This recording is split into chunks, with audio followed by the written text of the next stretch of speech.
Hey everybody out there, and welcome back to another Dark Avenger Comic Book review. You know me, I'm Chris. My brother Mike.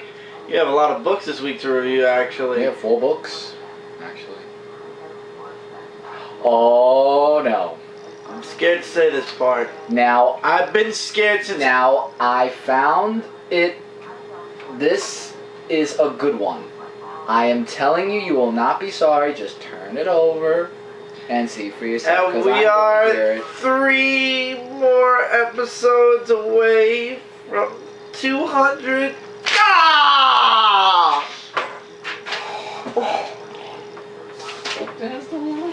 It has the googly eyes. I mean, can't you see the googly eyes and the little... Oh. You see, I can make this boy happy, no matter what I do. I'm getting a producer when I get close to 400. Well, that's episodes far, far away. You do know every 2 years you hit another 100, right? Yeah, but not 400. You meant 300. Because you said 400. Yeah, I knew that. Yeah. That's right, we're going to 200, aren't we? Yeah. Lots of news came out this week, and I'm excited for Tuesday because there's going to be a lot to talk about during the live show on Dark Avenger Inc., by the way, guys.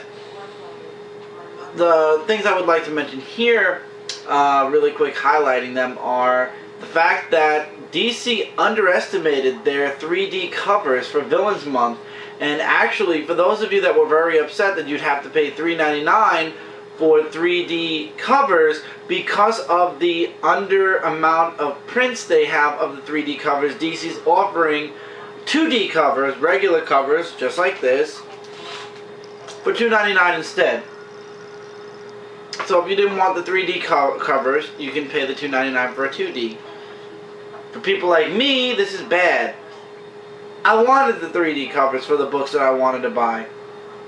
And now it's going to be a race just like on Free Comic Book Day. The first ones that get on get the 3D covers first. And I'm afraid that even then, there's still going to be a very limited amount. And this is why I wish I would have ordered through previews. Now, I never do that. But in this case, and in this case alone, I wish I could go back and do it. But now it's too late. However, for those of you like me that do want the 3D covers, DC will be releasing second printings in December with the 3D lenticular covers. They have more time to print it, and they'll have probably an over amount. Right. But who wants a second printing? Also, without, I don't want to waste too much time, the Crime Syndicate of America. Oh, yeah, you showed me that. I was right. I feel very happy about that, I actually saw it coming, sort of. So I'm looking forward to that, with the Forever Evil coming up very soon.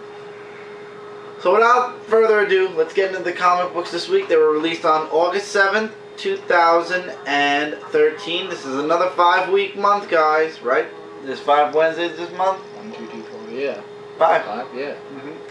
And don't forget, the last Wednesday of this month, actually, will be the 200th comic book review. Again, messed up with your numbers tonight. You shut your mouth. You going forwards and going backwards. What's wrong? So let's start with the indies. Michael is going to be, well, we'll get to that in a minute. Garfield number 16, I really wanted to just jump into really quickly.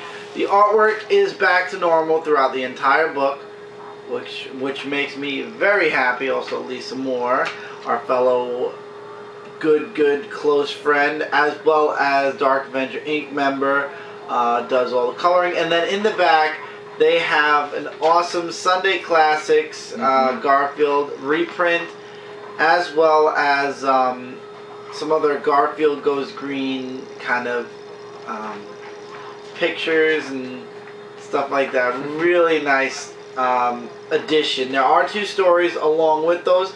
Next week, for those of you that are following the Pet Force, Garfield's Pet Force Special number 1 comes out. I will not be buying that in paper form, but I will be reading it digitally, and I will let you guys know what I think of that. But this is my guilty pleasure. I love Garfield, and this was a very good book. Now, like I was saying, Michael is going to be taking over reviewing Mega Man and Sonic the Hedgehog books on this review. I do read it too. and I will have stuff to say, just not Yes. on this book because I did not have enough time to fully read it. Yes, so this Mega Man is the Blackout, the Curse of Ramun prelude of Mega Man issue number 28. And it actually begins right where, I did see the beginning, it actually begins where Worlds Collide. Before the Worlds Collide. No, it leaves it. It drops Mega Man back in right after Worlds Collide. Right, back to, you know, where he is fighting with Proto Man. Artwork is fantastic, I have to admit that. Meanwhile, Dr. Wily has a little conference with this new machine. I love that, the egg joke that he made. Oh yeah, that he feels like he has the urge to stomp on a carton of eggs like Eggman. I thought that was funny. So this new machine, who was in the world 20,000 years ago, has plans to take over the Earth, and he one-ups Dr. Wily. Like, he hacks through his computers and everything else, and I think it's called a Ramun, I believe. Yeah. This? Yeah. So, meanwhile, Mega Man, his buddies Gutman, Cutman, and Bombsman are helping him with Proto Man with the fight. Meanwhile, Dr. Light and Roll are at the scene watching on the big screen. Roll gets in the way, and spoiler, she gets shot. And the Ramun's taking over the world, where everything is just going in chaos. So Mega Man, seeing what's been going on, leaves us off with this. Complete blackout. Complete blackout everywhere. The Curse of Ramun begins. So, really excellent issue. I have to admit, I'm actually glad to read this after the Worlds Collide of the Sonic and Mega Man. Great book for those of you Mega Man fans. That's part 2 of the issue before. Yeah, same thing with Sonic the Hedgehog. Yeah. I don't like when they take one story and they start it, and then they purposely cut the story short for a second to go into an. It's like taking the story and making a second story within the story and then going back to the original story. That kind of annoys me. Especially because, for example, with Sonic the Hedgehog, we didn't get the issue before Worlds Collide, right. And that is part 1 to the second part of the Sonic the Hedgehog book that right, we're but that's reading. correct. But if you look at it through another way, we had the greatest crossover of 2013. Oh, I'm not saying it wasn't a great crossover. No, I'm just saying, like, just think of it like that, but I know what you're saying. It is annoying. And it's Mega Man's 25th anniversary. For those who didn't see the sticker thing, but yeah. More is on the in-depth comic review on Dark Avenger Inc., as well as the others. All New X-Men 15 with the most cartoony artwork I've ever seen before in a comic book. There were panels in this book where Jean didn't even have a face. What? And I just get the feeling of manipulation by Emma Frost within all that. I want to try to find you the panel that I'm talking about. I believe it's... I'm not too fond of the artwork either, actually. I am not either, but where is it? Where is it? What'd they do to Beast? Did they give him like a mohawk, like, or mini or something? Don't ask. Where was it? There was a panel specifically where Jean was, there. Oh my god. She has 2 dots on a line. Who is... 2 dots on a line for her face. This? Oh my god. But it all cycles around. She read older Beast. Long story short, this is a filler issue, definite. She reads Beast's mind or his thoughts, present Beast, and finds out through his thoughts that in the past Beast was in love with her, or thought she was beautiful, and if only his head wasn't in the book, so deep in his books, maybe him and her could have gotten together, except instead of her and Scott. And then she goes to the past Beast, and well, you saw the cover. I love how she actually says in one of the panels, "I'm not in love with Scott." And yeah, it leads into that. And Scott meets up with this other girl, but then you see Emma Frost in the background, and that kind of leaves me questioning if this is not just one huge thing with Emma Frost. And she meets up with Rachel Gray twice, and they were funny encounters. I don't know. Next is the battle for the atom. Next month, it's 5 parts. One is the intro, which is X-Men Battle for the Atom 1. Then it goes into All New X-Men, X-Men, Uncanny X-Men, and Wolverine in the X-Men. Which actually, to be quite honest, other than the first week, which has 2 books, which is X-Men Battle for the Atom 1 and All New X-Men, every other week, it's just 1 book. And then the following month again, we have All New X-Men, X-Men, Uncanny X-Men, Wolverine in the X-Men, and then at the very end of the month it ends with X-Men Battle for the Atom 2. I thought that they were really looking to oversaturate the X books with the Battle for the Atom. So I did mention I probably wouldn't be getting it because I'm getting Infinity.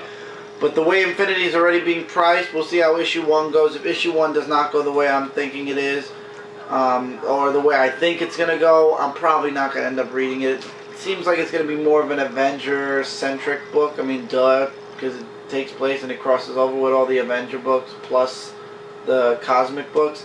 We'll see. It's an after event for Age of Ultron, really.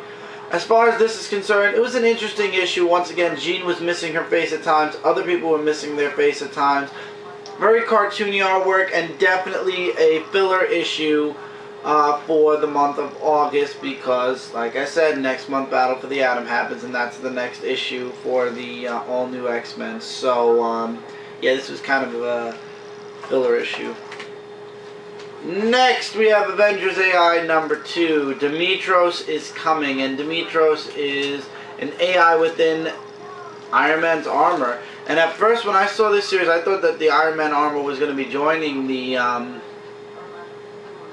Avengers AI. But anyway, Doombot and Vision are trying to better understand Alexis and what exactly she is.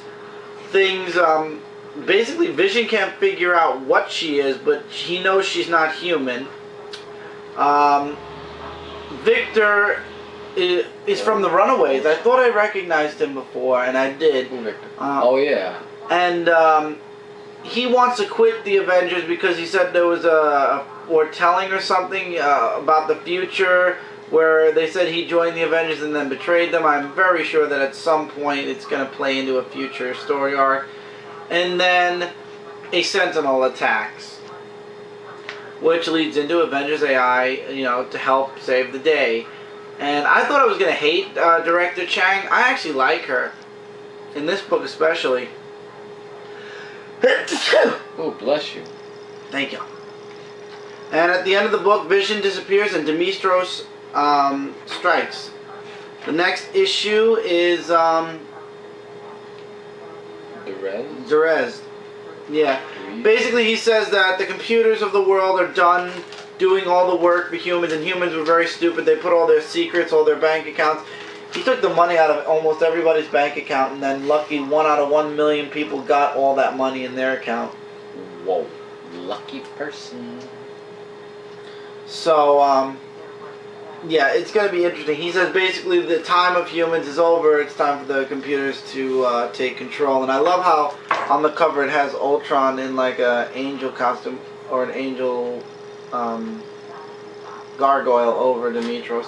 So Dimitros obviously is going to be the antagonist in this first story arc, and it is really setting up to be something very interesting. Definitely something to look into. It's a breath of fresh air compared to what's going on in the Avenger books right now. Yeah. Speaking of Age of Ultron, spinning out of Age of Ultron, actually not under the Ultimate Comics still titling, it's actually under the Age of Ultron Aftermath titling. Hunger, issue number 2. We got the setup. Now, Galactus is in the Ultimate Universe and has merged with Galactus, which is a smaller beings that basically adapt and basically like the Borg, assimilate. Ooh, I like that page. The artwork is awesome. The Silver Surfer of the Ultimate Universe confronts Galactus. Oh yeah. And Galactus explains about his Silver Surfer, by the way. Very nice. Tries to explain his personality and why he must do what he does, and oh God, why the names? Rick Jones is trying to figure out what, you know, his purpose is. He was made, he was given this, he was the chosen one to stop Galactus in this time where basically the very fabric of time and space in the Ultimate Universe is being ripped and torn apart. He ends up retreating with Silver Surfer back to Earth. Unfortunately, though, Galactus and Galactus, basically what assimilated with him, followed them to Earth. And yeah, things are not looking good. And I love the joke where Rick Jones says, "Oh God, what did we do?" And Silver Surfer takes him seriously. He's like, "We doomed your planet." He's like, "That was a rhetorical question, dude." And he's like, "Sorry." So, Hunger's looking to be very good. I can't wait to see the next issue, actually, just to see what's happening next. But kind of got to Earth a bit quicker than I expected. Can't remember if this is supposed to be a 2 or a 4 or a 5 issue miniseries, but I believe it's an every other week book. It's a twice a month book, so we'll be seeing Hunger again in 2 weeks. So it probably is about a 5 issue unless they want to make it ongoing. No, it's not going to be ongoing, that's for sure. So will Galactus forever and ever and ever be trapped in the Ultimate Universe, or will he come back to the? Will he be sent back to the regular Marvel Universe? Now, Mike, it's your book up next. The End of X Factor, Part 4 of 6 of X Factor, issue number 260. Only 2 more parts before this awesome comic book that I loved reading goes goodbye. I did show how the roster is getting shorter. So basically the story explains about Lorna going to a bar, and in this issue she goes like seriously off the wall, like she goes cuckoo for Cocoa Puffs, like seriously. And here's some artwork right here. She causes havoc at a bar a little bit,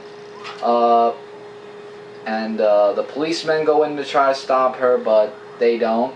Meanwhile, a helper who goes by the name of Quicksilver, who was sent by the Avengers, wants to take Lorna in custody by that, and Lorna doesn't want to go because she thinks that Quicksilver and Magneto are together on this, and he's just trying to snap her out of it, and they have a fight with each other.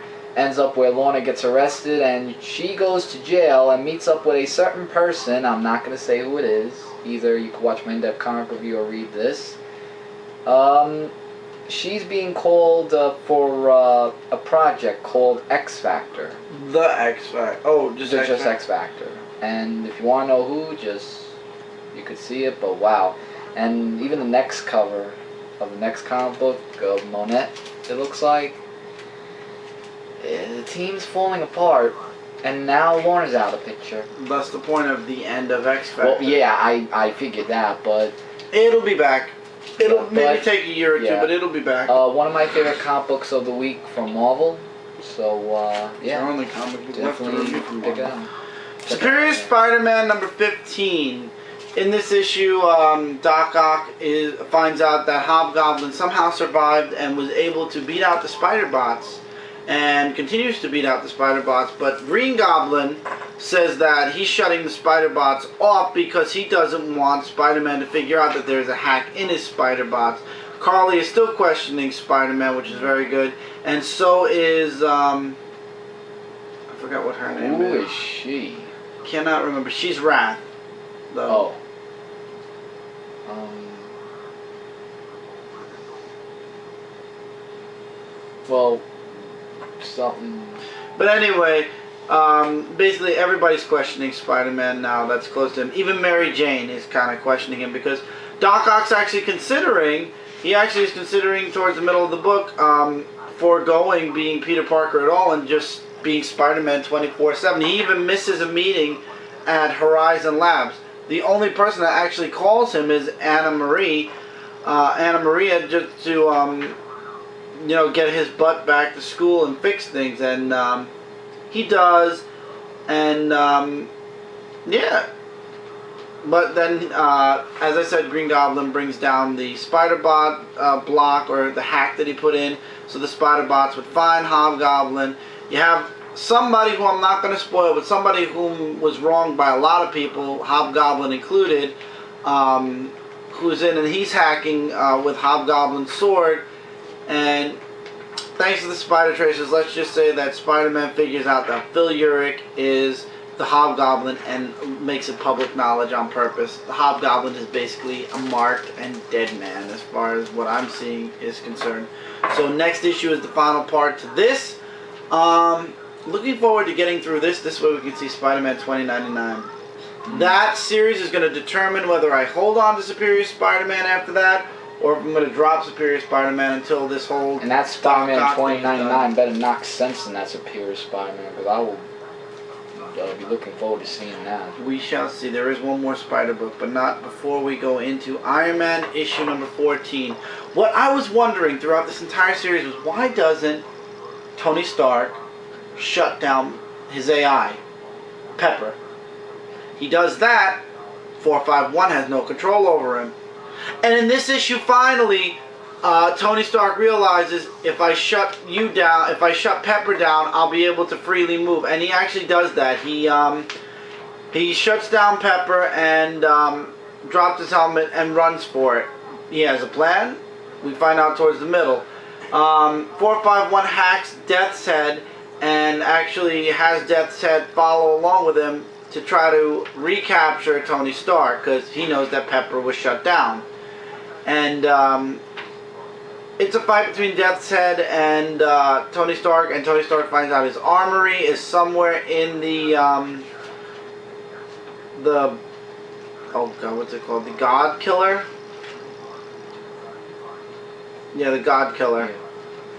So now Iron Man's looking for his armory, and he tries to pilot the God Killer because 4516 the God Killer on a planet. Unfortunately, he's unable to pilot the God Killer, and 451 thinks that Tony Stark is just holding out. So he makes another more... Oh, what's the word I'm looking for? You know, either you command the God Killer or I will destroy this planet, and it turns out it's Earth. And Tony Stark can't control the God Killer. And he doesn't know why, but 451 isn't listening to him. He doesn't believe him. He thinks that Tony Stark is fooling with him. So the stakes are really high in the next issue of Iron Man, for Iron Man. I can't wait to see 451 burn in hell. I do not like this AI at all. So the sooner I see it destroyed, the happier I'm going to be. But yeah, the stakes are really high now in these. I don't know why they're calling it the secret origin of Tony Stark anymore. It is connected to his past, but we're now fully in the present. There's no more flashbacks. No, well, I'm sure there might be one more actually by the time we get to the end of this series. But this has been going on for a long time now. It's been going on since, I believe, issue number 8-ish, maybe a little earlier than that.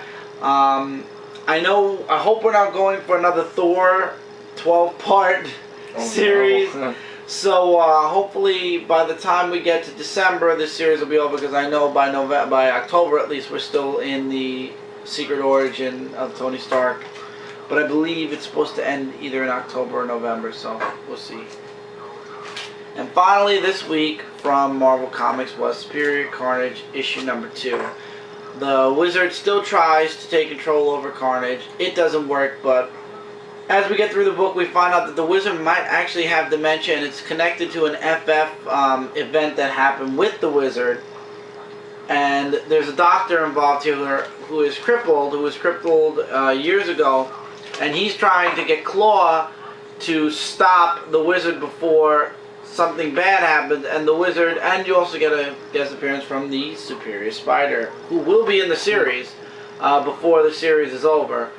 Right now he's in the thick of the crossover from Superior Spider-Man Team-Ups number 2 and Scarlet Spider 19. That's why we won't be seeing him in this miniseries for a while.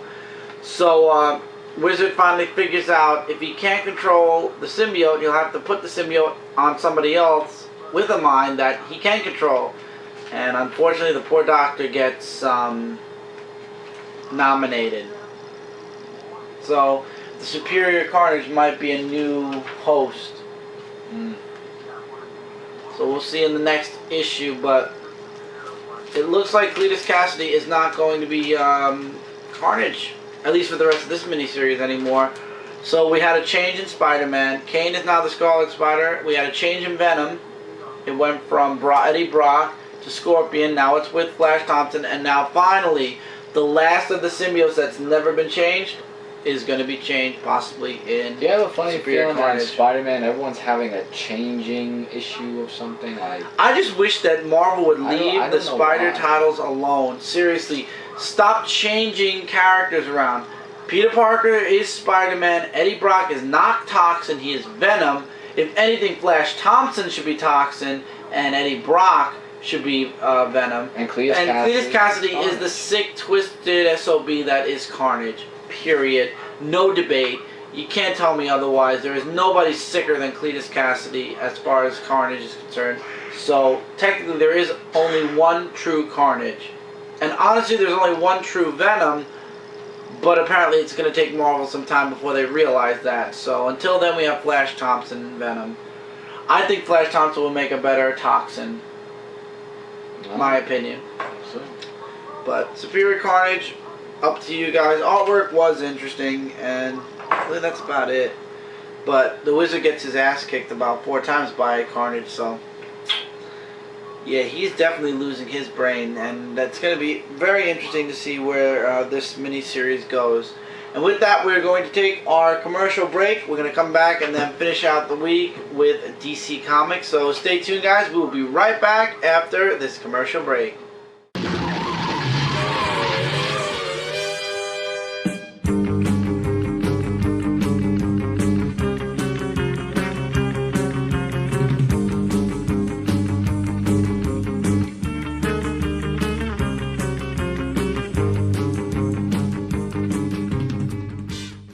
Hey everybody, and welcome back to this week's Dark Avenger Comic Book Review. Continuing now in DC Comics, Earth 2 number 15.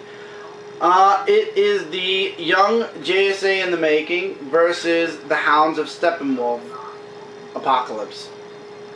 And they don't fare too well against the Hounds. At all. Basically, they are taken out. The entire Green Lantern, Flash, everybody, even Dr. Fate, all are taken out by the Hounds of Steppenwolf. Also, you got a scene with Hawkgirl meeting up with 2 new, or reintroduced characters, Hazard and Melody. And we get a scene with Mr. Miracle and Big Barda, where Mr. Miracle actually, it's more than actually 1 page. And you get the introduction of a new character, Red Tornado, Unit 1.3. And this is not really a big spoiler because I saw it on internet sites already, but here's your new Red Tornado. And that's the long and short of it. There's a lot of dialogue in here, a lot of interesting stuff that you guys might actually enjoy that you definitely want to read and check out. So I left all that out on purpose. Mr. Miracle and Big Barda have a huge thing. They're in cahoots with the new Batman. They play a huge part in what's to come, or what is coming from Apocalypse. Yeah, so I definitely highly recommend you guys check out Earth 2. Earth 2 is definitely building up into something huge. I just feel bad that the entire JSA, except for the Flash, who somehow snaps out of it after the fight, they basically got their asses handed to them by the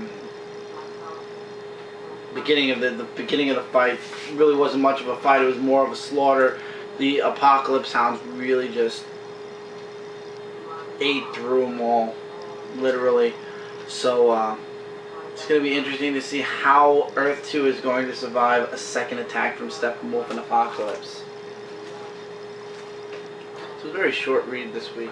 I'll let you guys know how I felt about this week when we get through the rest of these books. Batwing issue number 23. Why are you doing one hand? You know, it's like flipping the pizza. No? So, Batwing and Batman are at the God, why can't I pronounce these names? The Marabouta,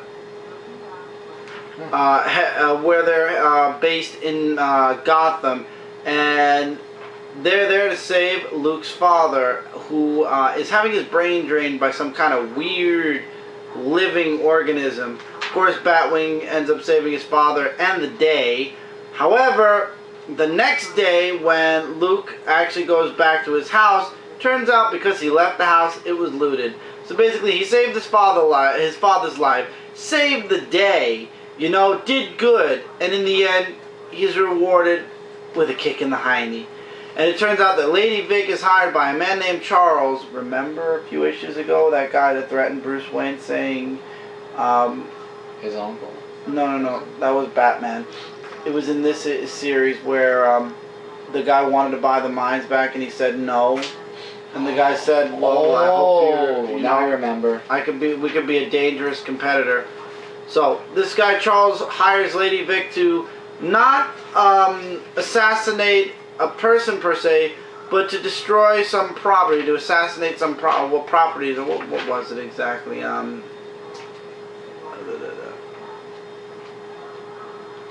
Property damage. Basically, he hires her to do property damage. So she flies off to Gotham. Luke finds out something really bad about his now ex-girlfriend, which nothing's going right for poor Luke, man.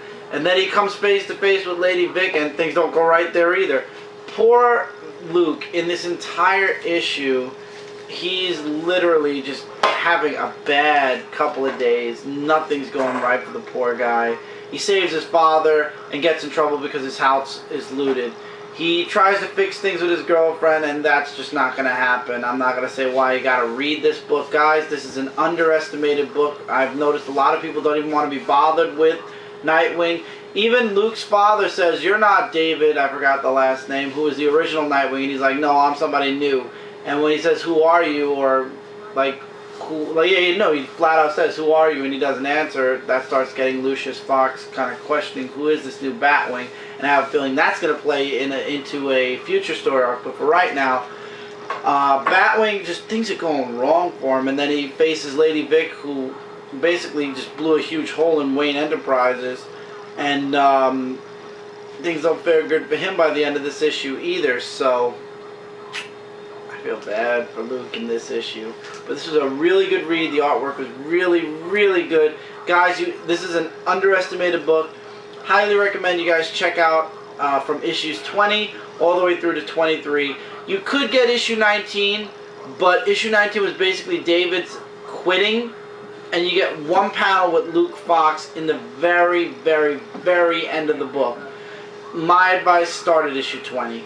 You don't need issue 19, and it's one less issue to have to worry about buying. We're only at issue 23. You still have a lot of time to catch up. We're still in the thick of the first story arc with Luke Fox, so definitely highly recommend you guys check it out. Next issue. Yep. Trinity War tie-in, Trinity of Sin, The Phantom Stranger, issue number 11. This is where we look for, well actually, The Phantom Stranger along with the others of Batman, Deadman, Katana are gonna go and search for Dr. Light. So it starts off with him meet up with the entities, and Deadman was there to help them out, like he was mainly the best one. Batman and Phantom Stranger have a talk where Batman wants Phantom Stranger to help Dr. Light come back from the dead, and Phantom Stranger saying, you know, I can't do that, and from what he remembered from Angel Zor-El, saying that if he so much as attempts it, that Phantom Strangers will be erased from time and history. So Batman talks him into it, and artwork's good, by the way. Yeah, they're talking about Superman. Yeah, Superman's but getting very sick. The thing is, Phantom Stranger didn't tell Batman the consequences of what he could go through if he so does that. So meanwhile, they go into the other realm, which is heaven, and it goes into the memories where Katana and Batman have, and I explain it in my in-depth comic review of that. What was that? Nothing. Oh, haha, very funny. Meanwhile, Deadman, as they were playing Build a Heaven game, he's actually found where Dr. Light is located, which is in this little bright ball right there, where Katana releases him, and Phantom Stranger brings him back to life. And they're trying to ask him, you know, do you remember what happened? And Dr. Light doesn't say much. He just remembers that everything happened so fast and he was burned, and Phantom Stranger wants to bring him back to life. But, spoiler, Angel Zor-El finds out Phantom Stranger did what he wasn't supposed to do.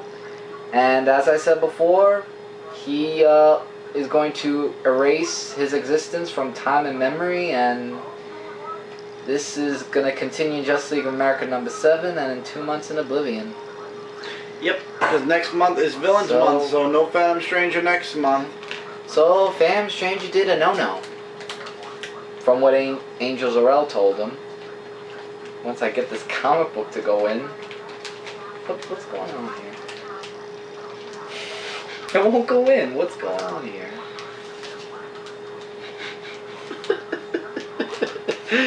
Seriously, what? Thank you. Give me that.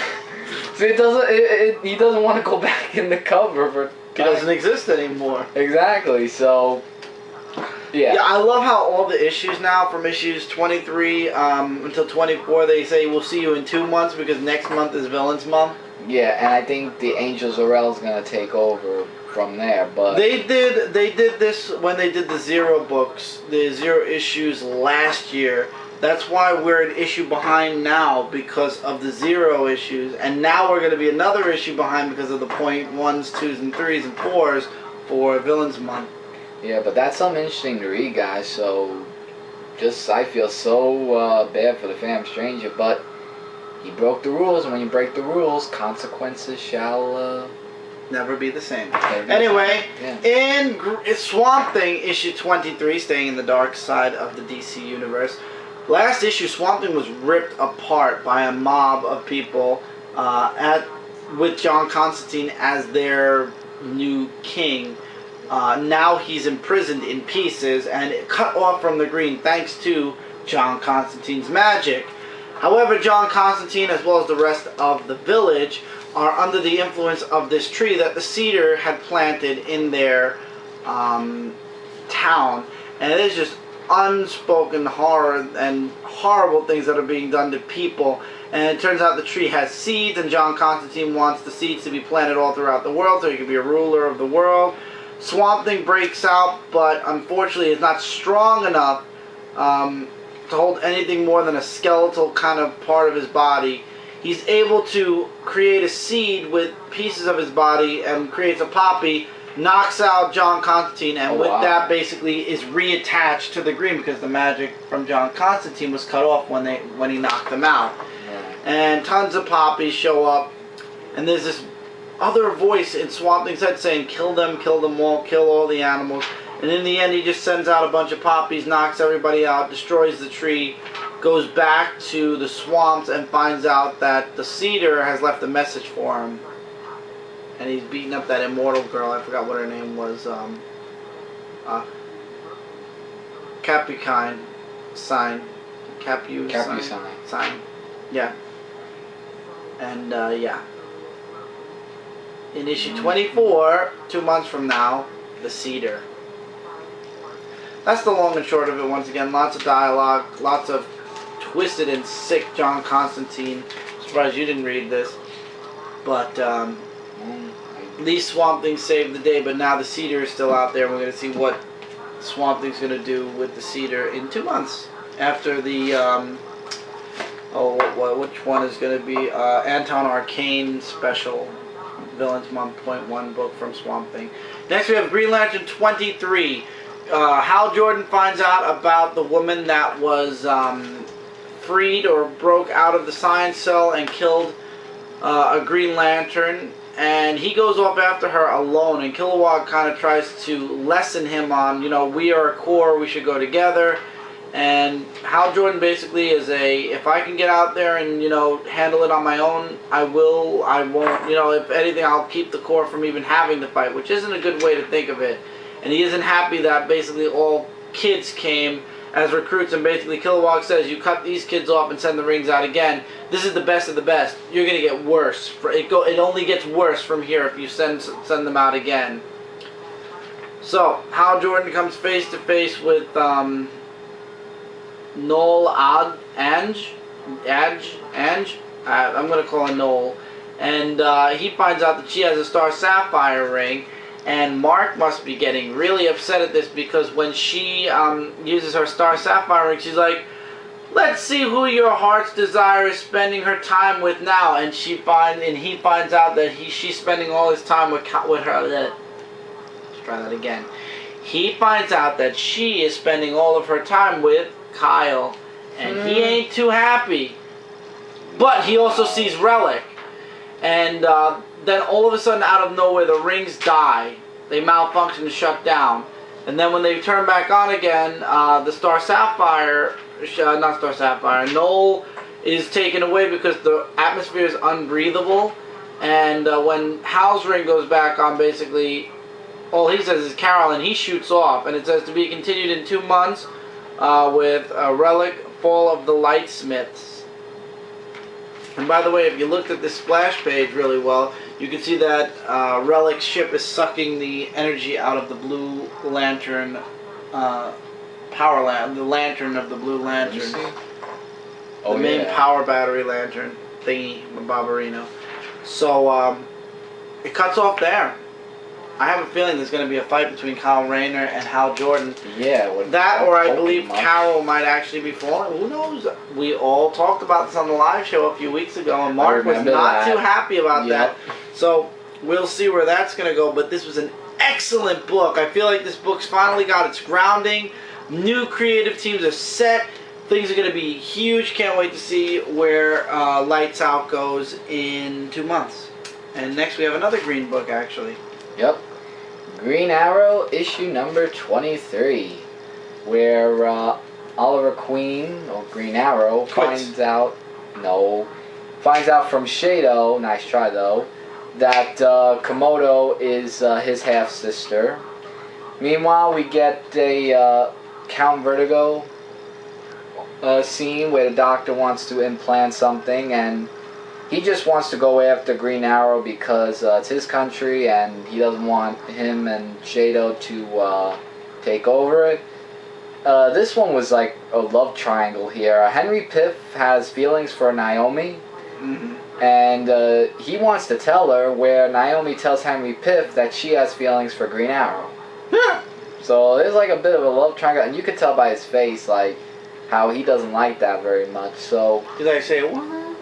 Yeah, so meanwhile, Green Arrow and Shado have a talk, and I'm not going to explain the story of Shado, because I explained the whole thing on the in-depth comic review on Dark Avenger Drink. Thank you.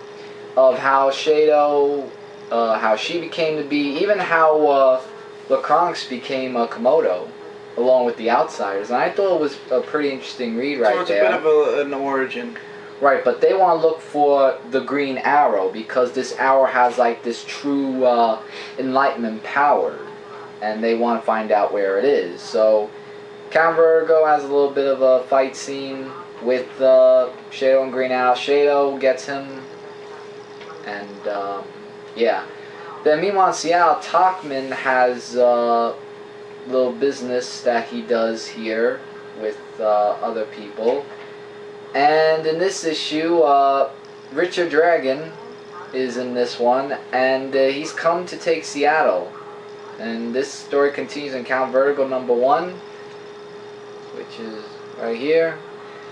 And in 2 months, Green Arrow returns with the war for Seattle begins. And the artwork's still amazing. I mean, Jeff Lemay and Andrea Sorrentino, you know, I can't say enough. They're both doing a really amazing job, and I'm really hooked on the story. But see the whole thing of how Count Vertigo is going to play in Green Arrow, that's going to be something else. And that's also another book of the week from DC Comics.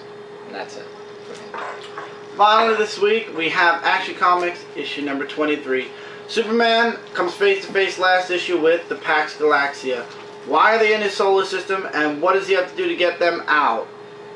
First of all, really awesome artwork. Superman ends up fighting the Pax Galaxia at first, until he finds out that they're there to stop this guy or thing called Lexus. What is Lexus? This thing. And it is basically known as the devourer of life throughout the universe. And Superman's like, well, if you told me that before, I could have helped you fight him. And it turns out that Lexus is magic. So we all know what Superman's weakness is. Magic. one huge fight later, and they actually do justify, for those of you that are going to say Superman killed in this issue, they justified right here that after, only after making certain there is indeed nothing left of the man who was once a person, no matter how corrupt that person might have become, all he sees is a dead heart of a man slain by his own father. So they justify that the person that Superman stopped was already dead. So he didn't kill anything. I don't want to hear nothing from nobody that, oh, Superman killed. And in stopping Lexus, the Pax Galaxia, basically, that was their purpose. And because he did it, he is now their leader, their commander. And basically, he's like, I don't like being a ruler of people, so your orders are to find another quest. And they're like, okay, and that's the end of the issue. And then you get the world of Krypton. Jor-El versus the Eradicators. In the end, the machine is destroyed, and we find out that we get the first appearance, and we find out that Jor-El and General Zod were classmates when they were kids, and were actually friends. Didn't they actually explain that in other Superman comic books, as on Smallville a couple times? They did. Yeah. But it's the first time we get to see him in the New 52. In the comic book, the New 52, yeah. So, and it also says the world of Krypton coming soon. More on the world of Krypton coming soon. So I'm guessing the next story arc, the Psy Wars, is going to have another backup with the world of Krypton, or they're talking about the series that takes place after Psy Wars, where Superman, Supergirl, and Superboy go back to Krypton to stop Hel-El from doing something that changes history or something like that. I didn't look into it yet. We'll see, but this was a really enjoyable read for me. I'm not too happy with the way they've changed Superman, and now that DC Comics has won all the rights to Superman from the Siegel and Schuster family, maybe by, the time they're done playing the Forever Evil, when they get rid of the sins once and for all, maybe they could fix a few things again with Superman. Just tweak it just a little bit. You guys have done it for several origin stories from 1986 all the way through to 2011. 3 different origin stories. You do it, in the New 52 also.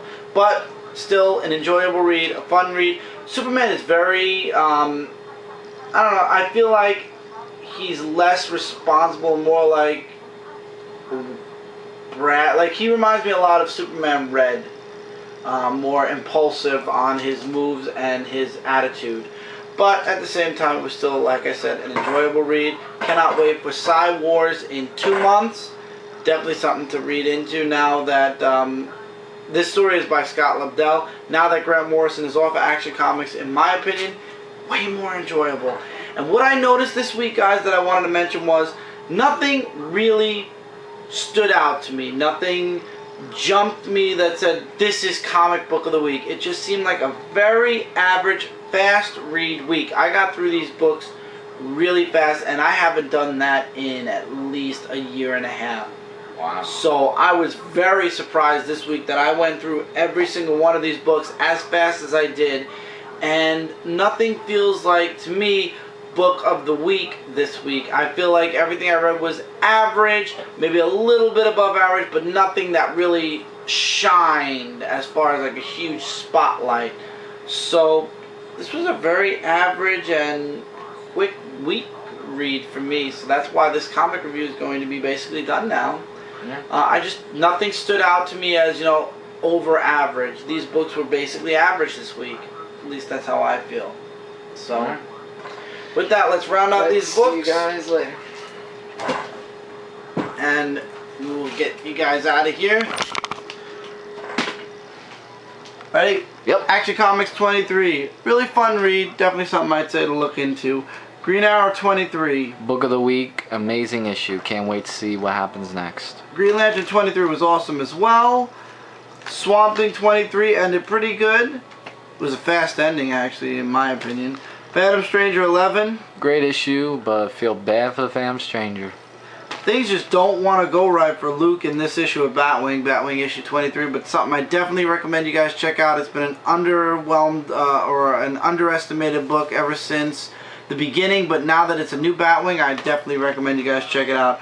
Earth 215 was a very quick read for me this week. I leave it up to you guys. Superior Carnage number 2. Hopefully this is not going in the direction I think it is, but for right now, an interesting read. Iron Man number 14, same thing, really interesting read. I'm wondering why he didn't think about disconnecting from Pepper a while back. Superior Spider-Man issue 14, really huge ending, or 14 to 15.